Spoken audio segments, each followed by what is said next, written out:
Radio Outcast is a funky gunslinging podcast for mature audiences. Content warning. This episode contains depictions of violence, guns, and gunshots throughout the episode that may be upsetting for some listeners. We encourage our listeners to prioritize their safety before venturing ahead. Thank you.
Allow me, if you will, an opportunity to lament about the state of transportation in the year 1887.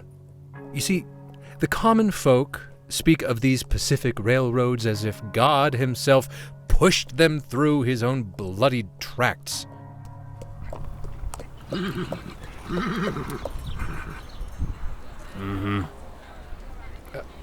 Apologies, I don't speak in grunt.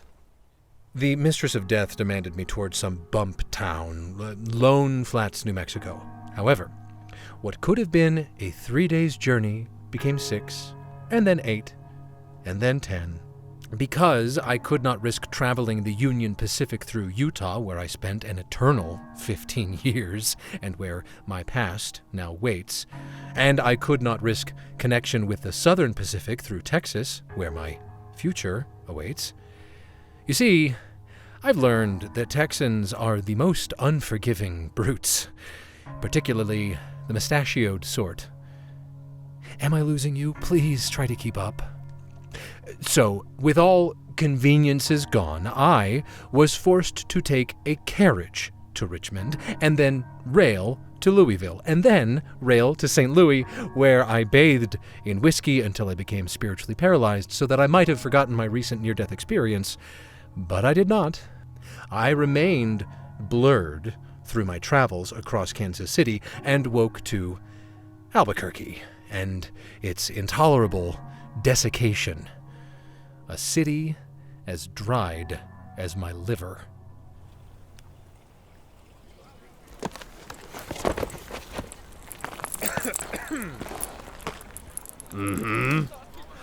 Ah, your carriage fees.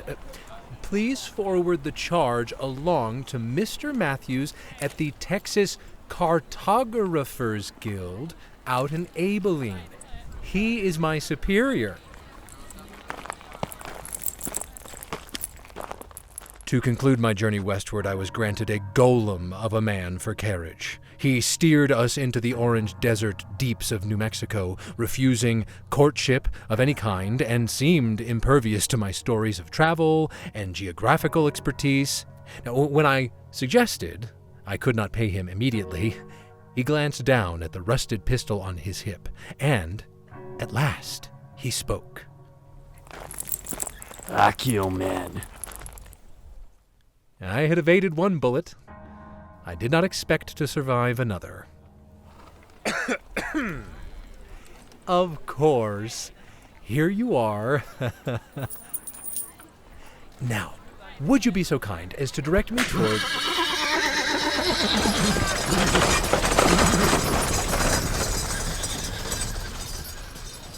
Charming.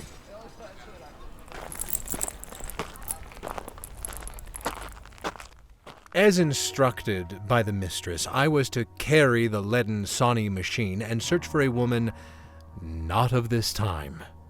How was this speaking metal machine meant to assist me in my travels? I could not know. That was the extent of her details. Indeed, I'm on a fool's errand.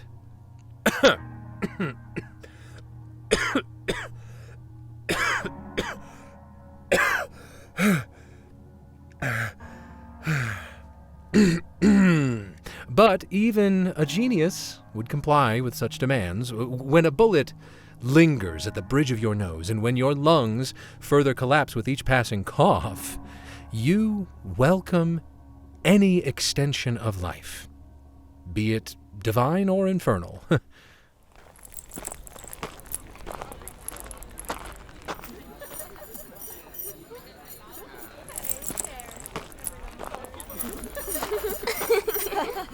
Hey, handsome. You here to build a bank? Ladies, I have no judgment for your craft. Well, in fact, I respect the art of performance and the grit and beauty that Mr. comes Banker, with... my time ain't free. If you want to talk, I'll listen. For a price. Perhaps. Where might I, find information on this sanctuary of a town? The chorus of hyenas pointed me onward into town, if you could call that barren lone flats a town. I followed the gaze of their long, pointed nails until my eyes met a pair of saloon doors.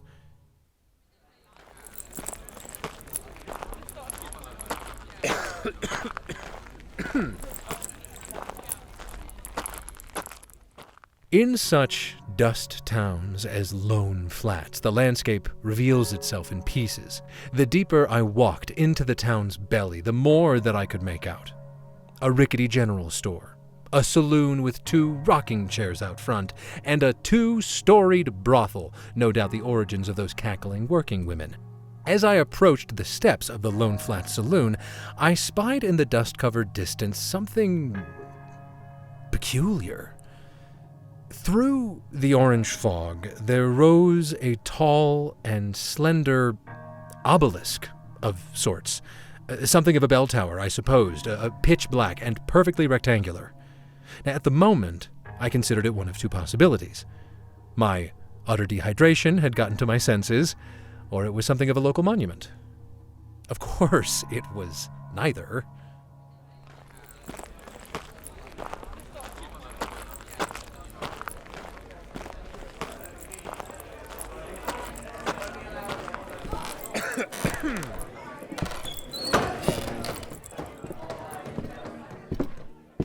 As I approached the saloon doors, another peculiar sight appeared.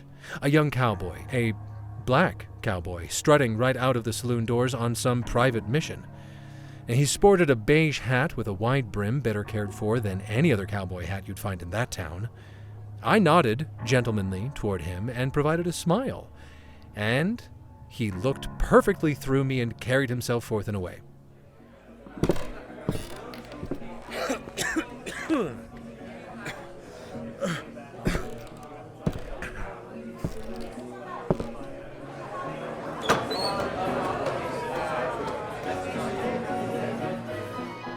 Welcome to Lone Flats, indeed.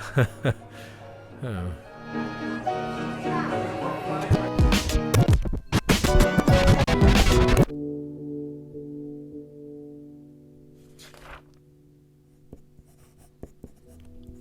Day 1. This is a diary of the bad hands God delivers us, and the true record of a man fighting the dealer. The first man they turn away, and the last they want to turn their guns on. I am that man, Jesse Rogers, the Southpaw. Just rolled up on the town of Lone Flats that day to buy some info off the first lead I'd had in years. Went to the saloon where I was meant to drop the cash. Just when I thought the bartender would take me to my contact, he told me the deal had changed. It was a town full of skunks. On top of money, they wanted me to steal from the town mayor. Something about a necklace with an emerald so big it's got at least triple what I was gonna pay. Could have said no. Gut told me to do the clean thing.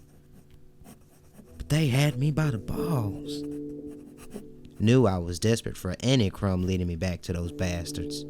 Based on the whispers, they're too dangerous to sell out cheap.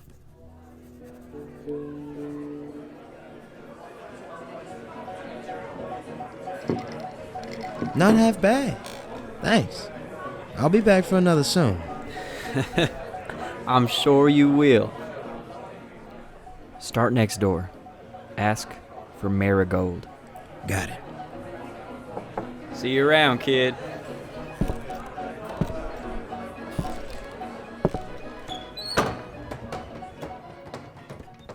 Some dandy, a banker maybe, smiled at me as I left. A short man, ash-white hair that made him look older than his face. Fuck knows what he wanted from me, so I just kept moving.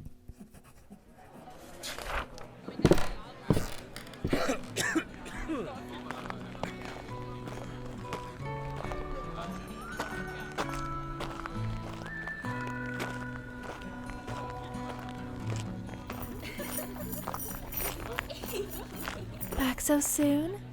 My friend out there told me you weren't looking to spend.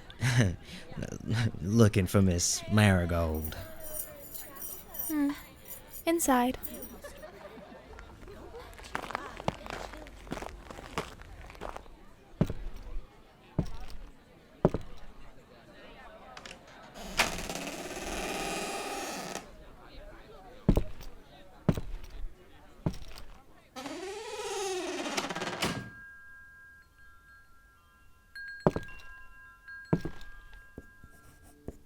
Before Marigold's place, I'd never been in a whorehouse, not even for a job.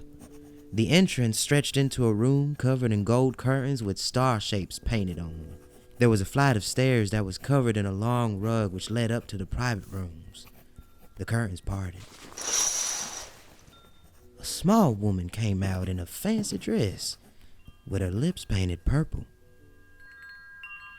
How can I help you? Miss Marigold? Do you need something, young man? I ain't here to start any trouble. Well then, you may follow me to meet the girls. Need a way into the mayor's party tonight. Was told to come here. Look for a Marigold. Are you a man of business, mister? Could be. Your name? Jesse. Family name? Can you get me in or not? Listen, Mr. Jesse No Name. The mayor and I have an agreement. My girls and I are not owned or bothered by anyone so long as I grease the wheels of negotiation for 'em. Meaning? Seeing how you don't seem the type to be in Lone Flats for negotiations, I'll make it clear for you. We flatter men's egos to the point where they make poor deals, but great ones for the sake of the town. The smarter ones pay me directly, so the mayor is the one whose ego gets stroked to feel he's the one winning instead. In the end, my house is free. If you've been led to find me here, I will assume you're smarter than most rich men. You'll find me a neutral ally, though my friendship does not come for free. Anyone ever tell you talk too much? You should feel flattered. Your company has put me so at ease, I couldn't help but tell you my whole tale. Yeah, I'm sure. How much? $20. Are you crazy? What about me tells you I can afford that? As I said, that is the fee necessary for the services you would need. An invitation, an escort, and my silence. Jesus. Fine, but I'll pay you after. Oh, now you've offended me, Mr. Jesse. It was a pleasure meeting you. No, I can spare 5 now. I'll get you the rest after, I swear. Good day, Mr. Jesse. God damn.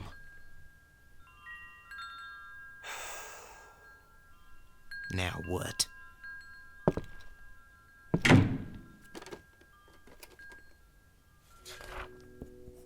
Just as I was about to go, a door flew open upstairs. A woman emerged, had a wild look about her. She wore a yellow dress the same color as the little lightning bolts dangling from her ears. Should have taken my chance to leave. Found another way. Then I wouldn't be stuck in the mess I'm in now.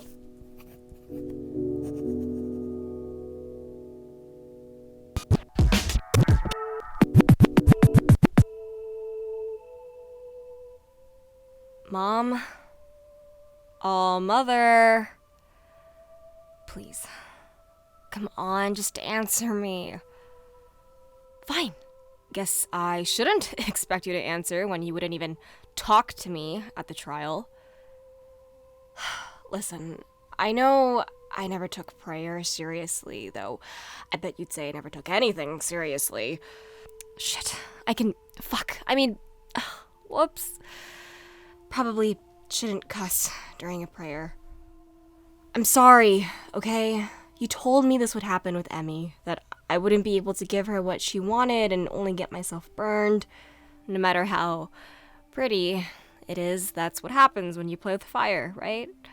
But you know this isn't fair. I shouldn't be here. I shouldn't be lost, powerless, stuck in a place that's so quiet it's eerie and where no one wears deodorant. I miss the 80s, the real 80s. I thought I put the 19th century well behind me, but I guess Emmy had other ideas. What the fuck? Ugh! She sent me back in time and threw me in a brothel. As soon as I stood up, I nearly fell back down to the ground. Something wasn't right. Someone as used to the mortal plane as me should not have felt like that. Coda felt weird too. Said they felt empty.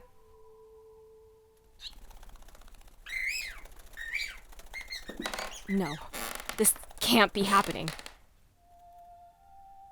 I didn't have any of my powers anymore. I was mortal. And in a bit of denial, I won't lie. But if my powers are gone, why are you still here, Coda? It doesn't make any sense. Coda fluttered to one of the brothel windows. I followed them. Outside, the world looked and felt older. Obviously, I was no longer in the Bronx. I wondered if I might not even be in 1987 either. There was just one long dirt road with people riding on top of horses. Felt like I'd gone completely 730. The weirdest thing, though, was that outside, up on a huge bluff of land, stood a large black tower. It looked like something out of a Hitchcock film, or whatever. But it was also sort of familiar. Why did I feel drawn to it? Maybe because, like the tower, I was also out of place. Did you put it there, Mom? Is this your way of saying I'm looking out for you? Don't say you're just sitting up there, looking down, watching me look like a total whack job. Don't ask me why. But do you see that tower? I think we need to get over there. But I can't exactly walk around in a crop top and miniskirt. Help me go through these dresses for something that'll fit, yeah?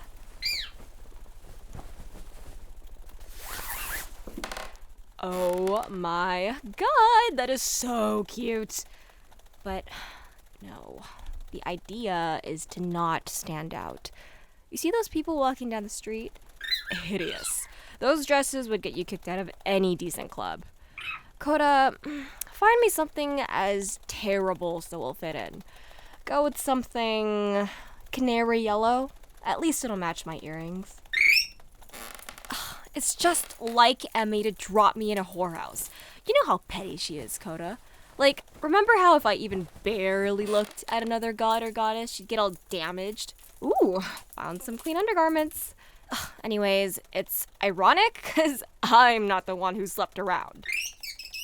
Oh yes, I love the bodice. Great choice, Coda.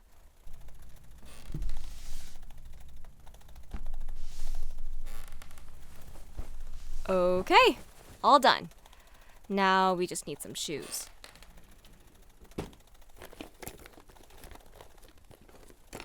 Oh, you know what? Who needs shoes? Let me just fix up my hair. And there. Does that look right? I honestly can't tell if it's too modern or not. Thanks. Now, let's get out of here.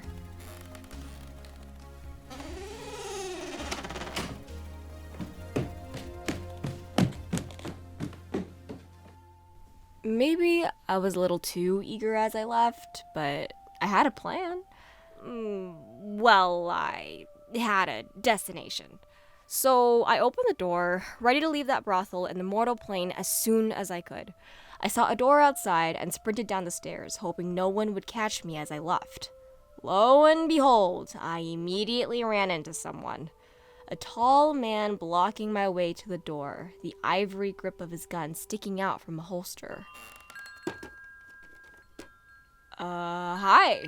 Are you the No. bouncer? Oh, great. The what now? Like, the guard? I mean, obviously you're not the guard. And I would know that, clearly, as someone who works here. Right. Yeah, I'm, the bouncer. Why not? Right. Why not?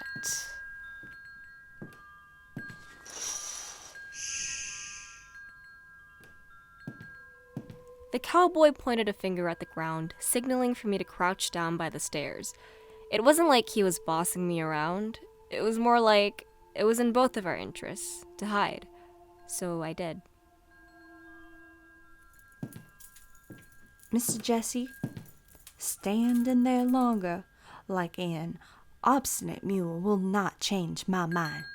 Sorry, I dropped something. I could tell he was thinking really hard about something. It's the same look you get, Mom, when you're figuring out how to trick me and my sisters to work together. The cowboy had a plan, and as I crouched there, hiding from the lady, I knew I was about to be a part of that plan. Well,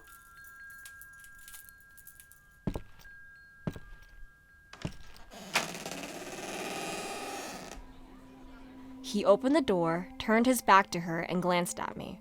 It was a signal. A signal for what? I don't know, but I needed to bounce out of that brothel without any extra drama. And the cowboy gave me an opening.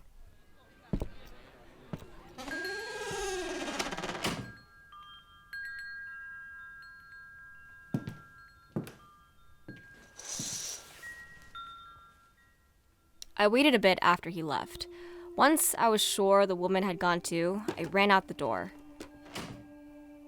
As soon as I stepped out on the brothel's porch, a woman in a fluffy tulle dress turned to me. Her eyeliner went out to her ears. Hey, are you new? Me? Don't look so scared. Yes, I mean you. She's with me. We're just about to leave. What? Where? Hey, cowboy. I don't care that you gave my friend a bit of change. We don't let our girls leave our doors or our safety.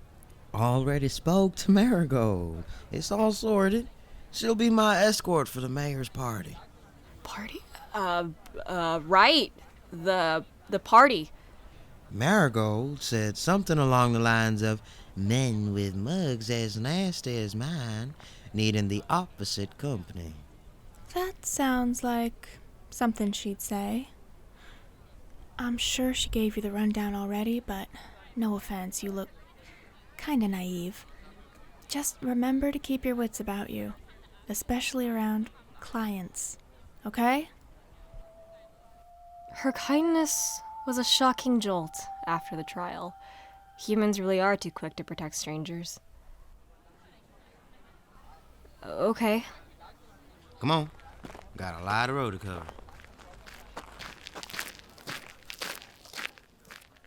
So I followed him, if only to figure out where I was and what was going on. At the time, I had no idea that we were both headed to the same place anyway.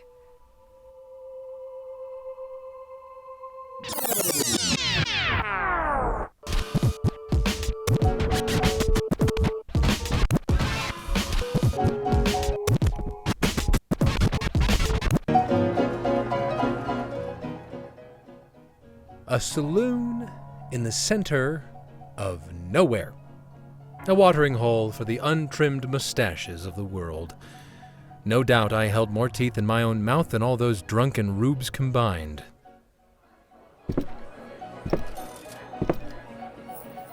Good sir, you are this establishment's bartender, yes? Who else do I look like? Grover Cleveland? Very humorous, good sir. But I can assure you I've met President Cleveland, and his mustache was far better. It soon occurred to me that I'd already drawn uncomfortable attention to myself. The Rat Trap's patrons had their eyes on me, or rather, fixed upon my suit and pockets. They seemed rather amused, some even disgusted with me. It seemed that my Commonwealth charms had fallen entirely flat in Lone Flats. Forgive me, sir, it's been a terribly long journey. Is this a terribly long way of asking for a free drink? Oh, no, sir, nothing like that. Although I do have an inquiry, and I'd never say no to a free drink, an inquiry about a strange woman, a woman, not of this time? Perhaps she passed through this fine saloon. Son, if you're asking about the whorehouse, go out and turn... No. Don't misunderstand me. I'm not in search of a... Well, I suppose she could, but... Well, it just doesn't seem... Listen, son. You're disturbing the regulars. You can either stop speaking in codes, or go on and sort yourself outside. Now, I had seen my rank degraded once too often. Nearly shot by a bloodthirsty Texan, utterly dismissed by the post-verbial carriage driver, and now belittled by a lowly Western rube. Think me not prideful, however. This was merely part of the role. Now, what would Charles Osgood say? Codes? I'm speaking in educated English, Mr. Bartender. I'm speaking each word as they are properly writ. Don't you understand? Writ. Writ. Have you ever sat and read a book with words? Now, a true shapeshifter dedicates himself at all costs. It is the only way to make a living from it, even if you might make a dying from it. Anything less, and you're nothing but a thespian.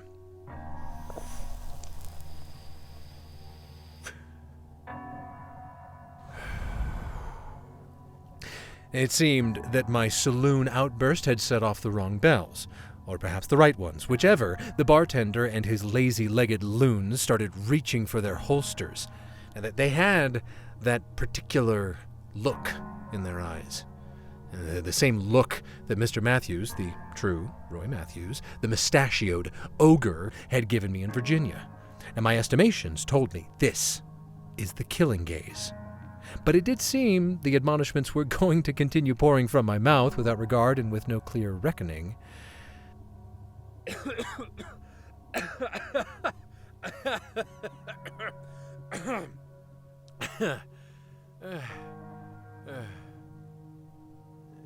One might call it a death wish.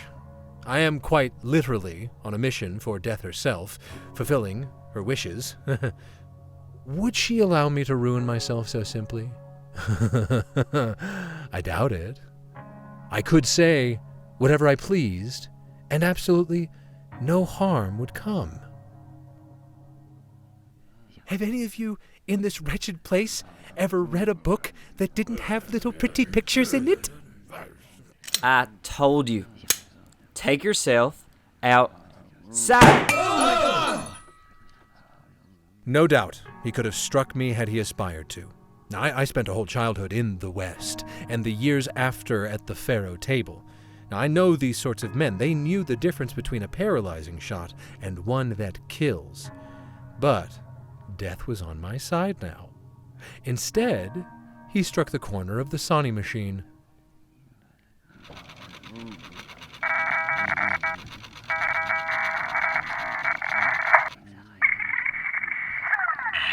You are listening to...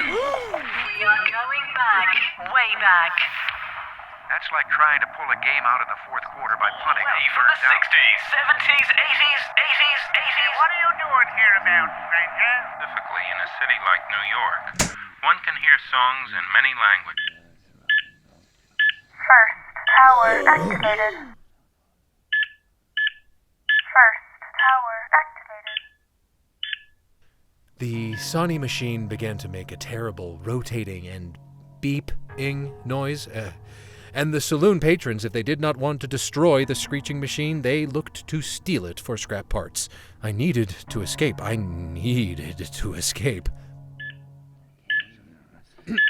Right. Yes. That's, all I needed. Farewell.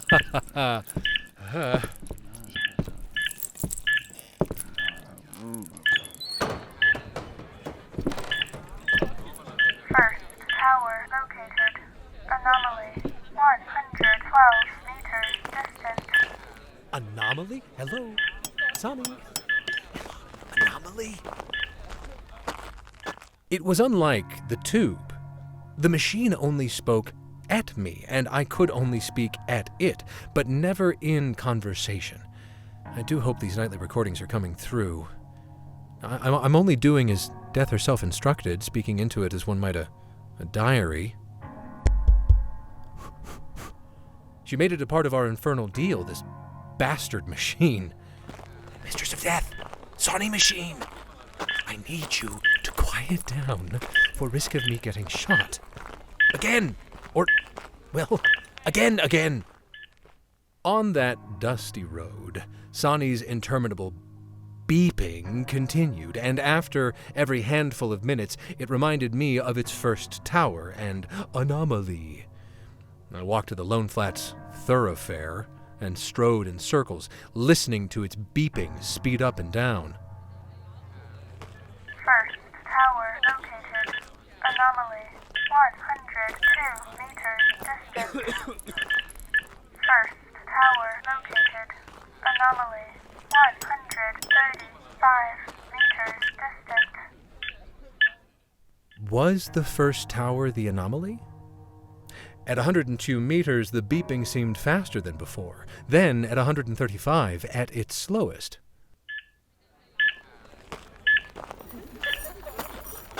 Oh, excuse me, madame. Oh, Mr. Banker. You've decided to make a withdrawal. No, madame. I'm not a banker. I'm looking for a woman out of... Oh, I see now. That little device of yours? You must be one of those land surveyors looking to strike up some oil. You know, I thought that big tower down the way was for drawing the oil. The tower? I recalled the bell tower I'd seen before. What I presumed to be a bell tower.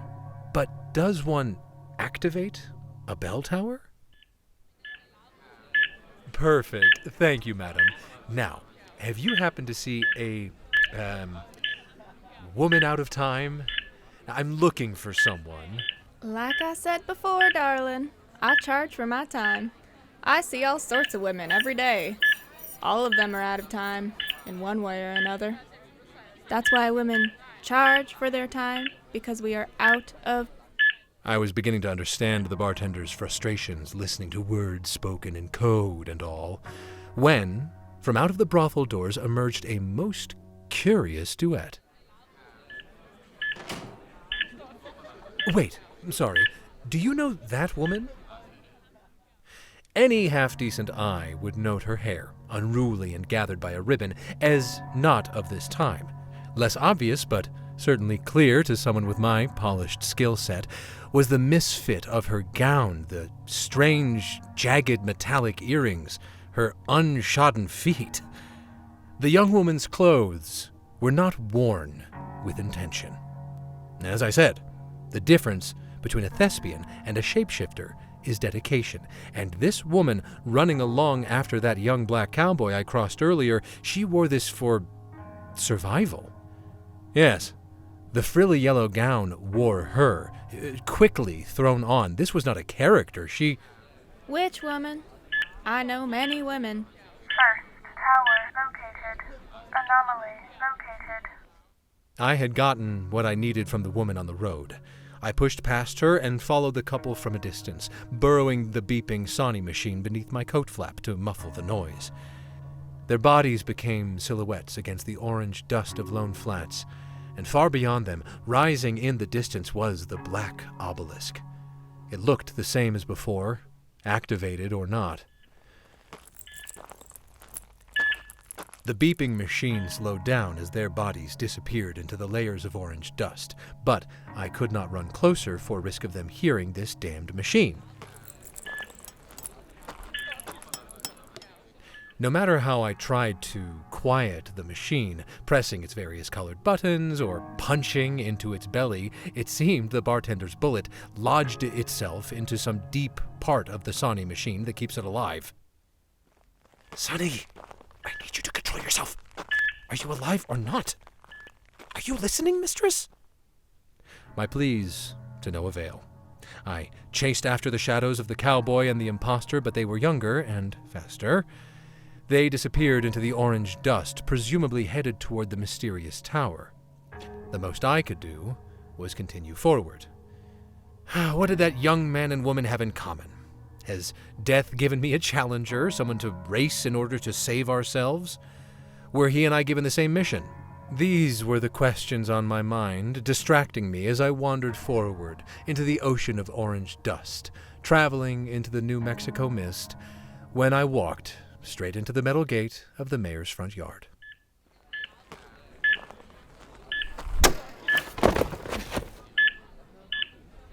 Anomaly located.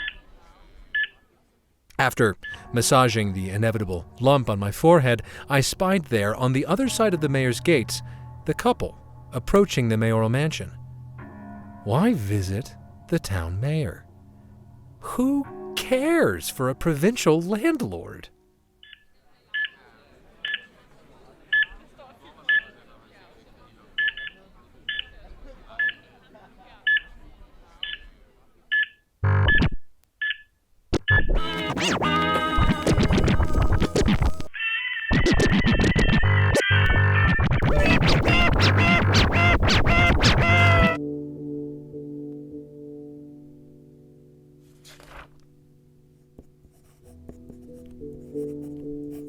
At first, thought she was just another of Marigold's girls. Thing is, she was so cagey I knew better than to buy into my first thought. But I needed an escort, quick, and this girl looked desperate to leave that place. Thought maybe she was a thief trying to run after finding some loot in the room upstairs. When that working girl didn't recognize her and thought she was new, I figured I was on the money. The girl all too quickly tagged along. Seemed she was looking for something too.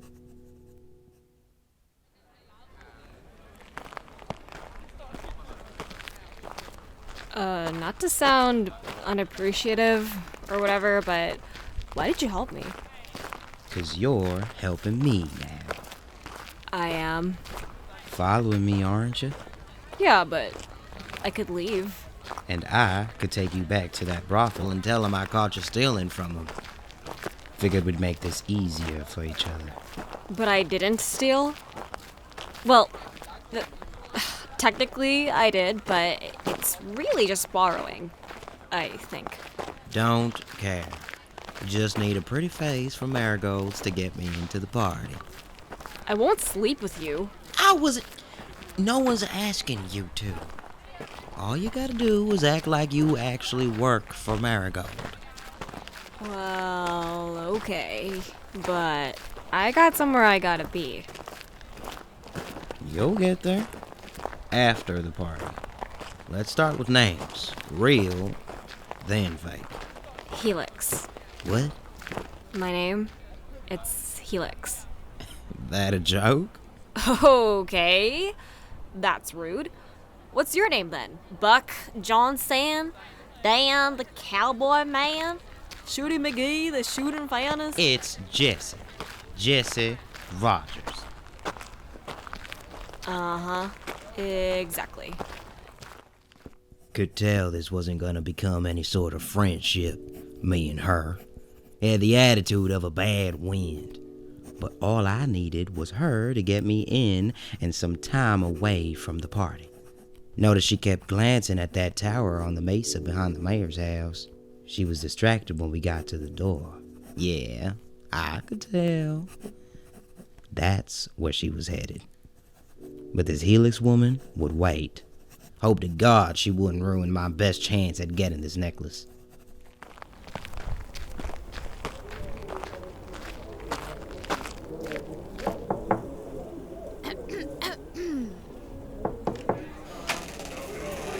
Hello. Good afternoon. Who might you be? Mayor Lingood, a pleasure. I am one of Miss Marigold's newest girls, Miss Donna Summer. Miss Summer, the pleasure is mine. Anyone under the care of Miss Marigold is always welcome in my home, especially when they come accompanied. Who might you be, dear fella? Mayor Lingood. Name's Nate Eaton. The madam, I am one of the new girls.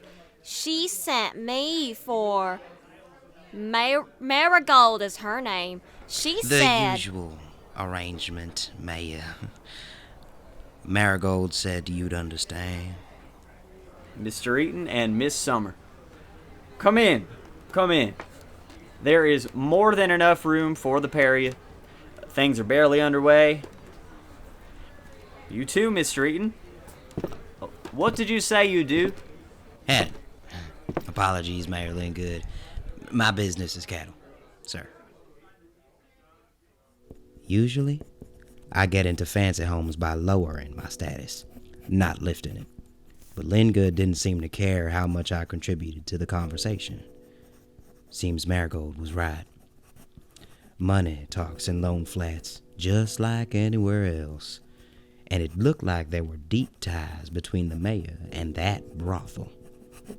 Well, I wasn't asking no questions. The mayor trotted us around his place, though he didn't seem happy to play host to us for too long. He still went around pointing out every shiny thing that proved just how important he was. For such a blip of a town, the mayor's house screamed wealth. Took us to a large room where folks were already gathered. Families and men who seemed just as rich as the mayor. Counted a few guns among them. Plus the shotgun on display near the entrance. And the piece the mayor was carrying? One of them touched his hip when we walked in. There were only two ways out of the room once we walked in. The way we came in, and a servant's door back to the kitchen. Would need to wait a while to make any moves, lose their attention. A woman and a young girl came over to us. Mr. Eaton, let me introduce my wife, Jane Lingood, and my only daughter, Annabeth. Mrs. Lingood, Miss Annabeth. You have such a lovely home. I really like the candelabras. Candelabras. Yeah, the candelabras. I just been dealt either a great or terrible hand. Jane Lingood was as beautiful as I heard rumors say, as in not one bit. The thing was she wasn't wearing the necklace. Her neck was bare. meant I'd have to sneak off and try to find it. Good thing I'd had that Helix girl to use as a distraction.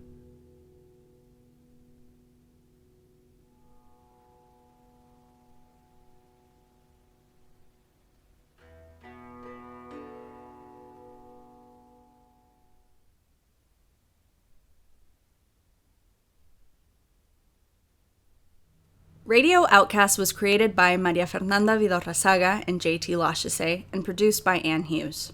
Starring Daniel A. Stevens as Charles Osgood, Griffin Otto Deniger as the gruff carriage driver, the bartender, and Mayor Orville Linggood, Ann Hughes as the witty prostitute, the sweet prostitute, and the voice of the Sonny machine, Ivory Amor de Francisca as Jessie Rogers, Maria Fernanda Vidaurrazaga as Miss Marigold, Jade Duong as Helix, and Daniel Sotelo as Coda. This episode was written by Fernanda and JT, directed by Fernanda, dialogue editing by Anne, sound design by JT, and music by Samuel Kinsella. You can find us online at radiooutcast.com or follow us on Instagram at radiooutcastpod and Twitter at radio_outcast. If you like what you hear, let us know by leaving us a review on Apple Podcasts, Podchaser, or Good Pods. Honestly, it helps us reach more listeners and gives us a chance to see what you all think of the show. Like physics teacher, thank you so much for your review. If you'd like to help us grow, consider becoming a patron at patreon.com/radio_outcast. Our patrons get access to behind-the-scenes material, original scripts, and bonus content, including newspaper clips of an assassination attempt on President Cleveland and text messages between the gods. If you become a patron at the Coda tier for as little as $1 a month, you too could get a special shout-out at the end of our episodes like The Young Gun Kyrieo, Stephanie C., the best bounty hunter in Lone Flats, Gnome H., a determined homesteader heading west, Patrick C., the only camp cook to make a decent cup of joe around here, More Than Just a Highwayman, Alan L., who rumor says sings a mean opera, Daniel W., the mysterious undertaker, 2V, the most respected cattle baron in the West, Melissa L., the city clerk with the latest hot goss, Sarah F., one of the greatest painters in Lone Flats, Rax W., who once saved my life at their incredible medicine show and definitely did not pay me to say this, Marcos L., the kindest and most attentive school marm during the day and the slyest gambler at night, Patricia D., who has a warrant out for their arrest. Their crime was said to do something with stolen diamonds, a pilfered pie, and rabbits for some reason. Consuelo U., my favorite shopkeeper in town, and it's not just because she's my mom. Lisbeth V., a city slicker looking to find golden opportunities in our little town. Valeria V., the best faro player in Lone Flats till Charles arrived in town. The retired cavalry officer DJ. Juan Aurelio P., the local barber who once gave the mayor's brother an emergency leeching, all while also giving him the most stylish and talked about haircut that year. Our favorite man of the cloth, Andy S. Aaron B., who is new in town but already making a splash with their exclusive parties. And, of course, we can't forget Physics, who owns our famous Lone Flat Saloon, but cannot be held responsible for the mysterious deals the saloon's bartenders may or may not be making with out-of-towners. To all of our patrons, thanks again. We appreciate you. And to everyone listening, safe travels.